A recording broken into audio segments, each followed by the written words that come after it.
Alright. Kauwi lang po ng mga namana guys.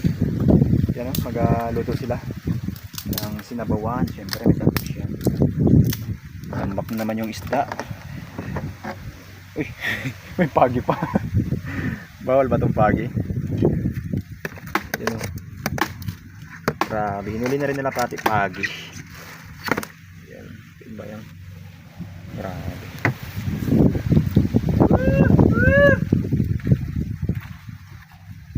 Okay. Mga ka-charcoal.